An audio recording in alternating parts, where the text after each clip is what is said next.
सम्मान्य बंधुजनों, नमस्कार। गीता जयंती मार्गशीर्ष शुक्ल एकादशी को मनाई जाती है। इस दिन भगवान श्री कृष्ण ने मोहग्रस्त अर्जुन को श्री भगवत गीता का उपदेश देकर उन्हें महाभारत के युद्ध के लिए प्रेरित किया था। आइए गीता जयंती के इस पावन पर्व पर कुछ विचार करें। गीता जयंती आलेख के अंतर्गत स्वागत है आपका। मार्गशीर्ष शुक्ल एकादशी को गीता जयंती मनाई जाती है। इसी दिन श्री कृष्ण ने मोहग्रस्त अर्जुन को महाभारत का युद्ध करने के लिए प्रेरित किया था। श्री कृष्ण द्वारा अर्जुन को कहे गए वचन ही गीता है, जो महाभारत के भीष्म पर्व में उपलब्ध है। हरियाणा के ज्योतिषर कुरुक्षेत्र का वट वृक्ष या अक्षयवट वह स्थान है जहाँ श्री कृष्ण ने रथारूढ़ होकर अर्जुन को गीता का उपदेश दिया था। विद्वानों ने गीता पर अपनी मान्यता के अनुसार अनेक टीकाएं लिखी हैं। नीलकंठ तथा मधुसूदन सरस्वती की टीकाएं साधिकार लिखी गई हैं। शंकर भाष्य टीका अत्यंत प्रसिद्ध है। यह गीता का अद्वैतवादी तथा निवृत्ति मार्गी भाष्य है। लोकमान्य तिलक, अरविंद तथा महात्मा गांधी प्रभृति चिंतकों ने भी गीता पर भाष्य लिखे हैं। विश्व की शायद ही कोई भाषा हो जिसमें गीता का अनुवाद न हुआ हो। इस प्रकार क्या स्वदेशी क्या विदेशी सभी विद्वान इस अनुपम ग्रंथ पर मुग्ध हैं। और आनंद की बात तो यह है कि ब्रह्मवादियों ने इसमें ब्रह्म की महत्ता के दर्शन किए, तो ज्ञानियों ने ज्ञान के महत्व को ही गीता में पाया। कर्मयोगियों के अनुसार गीता का आरंभ और समाप्ति कर्मयोग पर ही है, जबकि भक्ति पक्ष वालों के दृष्टिकोण से देखने पर गीता में सिवाय भक्ति के अतिरिक्त अन्य कुछ है ही नहीं। और अधिक क्या कहें, विद्वान के संपूर्ण साहित्य में गीता ही वह दिव्य औषधि है जिससे भवरोगों के सभी रोगी लाभान्वित होते देखे गए हैं। गीता उपनिषद रूपी गौओं के से वह अमृत कल्प दूध है जो सभी के लिए मधुर और पुष्टिकारक है। गीता के विषय में प्रोफेसर एडवर्ड जे थॉमस के अनुसार हिंदू जन वंश परंपरा से नैतिक, धार्मिक और ईश्वरीय ज्ञान और आत्मिक शांति कहाँ से प्राप्त करते रहे हैं, इसका ज्ञान हमें गीता ही देती है।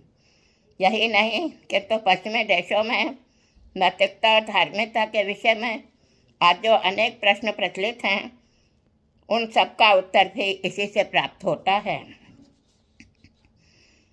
गीता में हम युद्धस्व का स्वर भी सुनते हैं। श्री कृष्ण वास्तव में धर्म को भी उसी प्रकार आक्रामक होते देखना चाहते हैं जिस प्रकार अधर्म आक्रामक हुआ करता है, लेकिन धर्म स्वभाव से आक्रामक नहीं हो पाता। धैर्य के पक्षधर लोग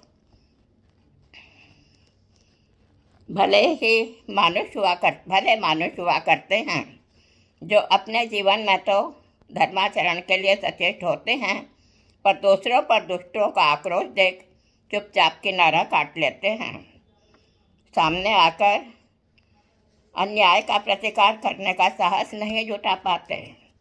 लगता है कृष्ण धर्म के इस भाव को, सदाचार के इस प्रदर्शन मात्र को पसंद नहीं करते, ऐसा विद्वानों का कहना है। उनके दृष्टि में दुर्योधन, भीष्म पितामह आदि में दृष्टिया अधिक अंतर नहीं है। इसीलिए वे अर्जुन को युद्ध के लिए प्रेरित करते हैं। यदि अर्जुन युद्ध छोड़कर चला जाता तो कौरव पक्ष की विजय होती, अर्थात अन्याय न्याय पर हावी हो जाता। तब तो लोग यही कहते ना कि भाई, सत्य की विजय नहीं होती, न्याय की जीत नहीं हुआ करते। वास्तव में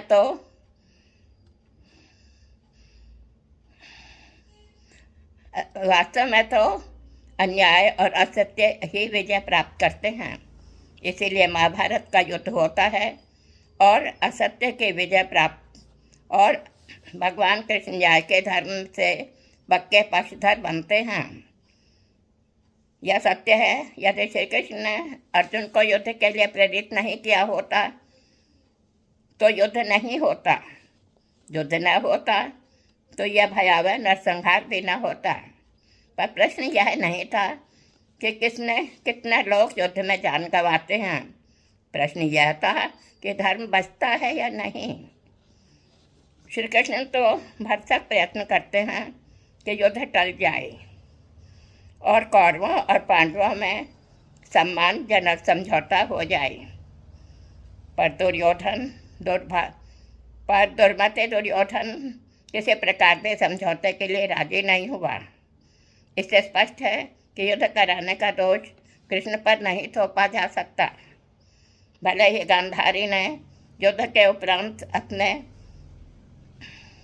निहत पुत्रों के विरह में कृष्ण को ही युद्ध के लिए दोषी ठहराया है और उन्हें शाप भी दिया है कि पर यह वही गांधारी थी जिन्होंने दोबारा युद्ध क्रीड़ा से पूर्व धृतराष्ट्र के सामने दुर्योधन को भला बुरा कहा था, और उन्होंने दुर्योधन को त्याग देने की सलाह तक दे दी थी। जब धृतराष्ट्र दोबारा पांडवों के साथ युद्ध क्रीड़ा के लिए स्वीकृति दे देते हैं तो गांधारी उन्हें चेतावनी देते हुए कहती है, आर्यपुत्र, दुर्योधन के जन्म लेने पर परम बुद्धिमान विदुर जी ने कहा था कि यह बालक अपने कुल का नाश करने वाला होगा। भरत कुल तिलक, अब अपने ही दोष से इस कुल को विपत्ति के महासागर में मत डुबाइए। इन उद्दंड बालकों की हाँ में हाँ मत मिलाइए। इस कुल के भयंकर विनाश के आप कारण मत बनिए। राजन, जिसके बुद्धि खोटी है उसे शास्त्र भी भला बुरा नहीं सिखा सकता। मंदबुद्धि बालक वृद्धों जैसा विवेकशील कभी नहीं हो सकता। आपके पुत्र अपने ही नियंत्रण में रहें, ऐसी चेष्टा कीजिए। महाराज, आपको जो करना चाहिए था वह अपने पुत्र स्नेहवश नहीं किया, अतः जान लीजिए आपके कुल का विनाश होने जा रहा है। क्रूरतापूर्ण कर्मों के से प्राप्त की गई लक्ष्मी विनाशशील होती है और नम्रतापूर्ण वर्ताव से प्राप्त हुई लक्ष्मी पुत्र पत्रों तक चलती रहती है। गांधारी के ऐसा कहने पर धृतराष्ट्र ने कहा, देवी, इस कुल का अंत भले ही हो जाए, मैं दुर्योधन को नहीं रोक सकता। इतने पर भी यदि भगवान श्री कृष्ण को युद्ध कराने का दोष दे दिया जाता है तो वह दोष देने वाले का ही भ्रम है। दुर्योधन युद्ध ही चाहता था, वह तो पहले से उसकी तैयारियां कर रहा था। अंततः गत्वा युद्ध भूमि में सेनाएं सजने लगीं और दोनों ओर से व्यूह रचना की जाने लगी। ऐसे समय व्यास जी धृतराष्ट्र के पास आए और उन्होंने धृतराष्ट्र को समझाने का अंतिम प्रयास किया। उन्होंने ज्योतिष के द्वारा भावी अनर्थ की ओर धृतराष्ट्र का ध्यान खींचा। वे बोले, राजन, तुम धर्म का बहुत लोभ कर चुके हो। मेरे कहने से अपने पुत्रों को धर्म का मार्ग दिखाओ। धर्म की रक्षा करने से तुम्हें यश, कीर्ति और स्वर्ग मिलेगा। आज आप ऐसा करो कि पांडव अपना राज्य पा सकें और कौरव भी सुख शांति का जीवन जिए। इस पर धृतराष्ट्र बोले, तात, सारा संसार स्वार्थ से मोहित हो रहा है। मुझे भी सर्वसाधारण की भांति समझिए।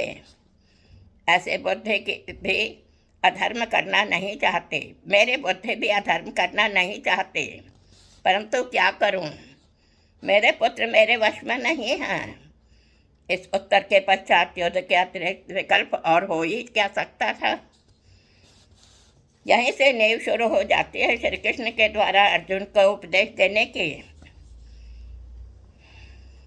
युद्ध आरंभ के के उत्सुक दोनों ओर की सेनाएं जब आमने सामने खड़ी हैं, तब कौरवों की सेना में भीष्म पितामह, द्रोणाचार्य, मित्र, सुहृद और सगे संबंधियों को देखकर दुख से विवल हो अर्जुन बाण सहित धनुष को त्याग कर रथ के पिछले भाग में बैठ गया और कहने लगे, हे केशव, मैं युद्ध नहीं करूँगा। करुणा से व्याप्त अश्रुपूर्ण शोकयुक्त अर्जुन को युद्ध करने को प्रेरित करने के लिए प्रभु कृष्ण ने जो उपदेश दिया वह भगवान कृष्ण द्वारा उच्चरित होने के कारण भगवद गीता कहलाया।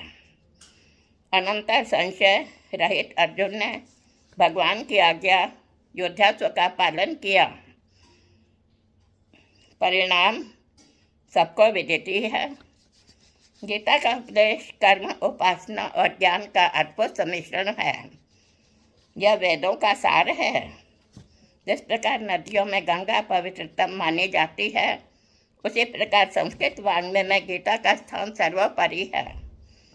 न्यायालय में अपना वक्तव्य या गवाही देने से पहले गीता पर हाथ रखकर सत्य भाषण की शपथ दिलाई जाती है। शपथ भंग अनिष्ट का कारण बनता है। सर्व सामान्य व्यक्ति के लिए यह निष्काम कर्म करने की प्रेरणा देती है। गीता आत्मा के शाश्वत धर्म की शिक्षा देती है और मृत्यु के अवसर पर संबंधियों को अवसरानुकूल ज्ञान देकर सांत्वना प्रदान करती है और मनुष्य को कर्मफल एवं पुनर्जन्म की सीख देती है। धन्यवाद बंधुजनों।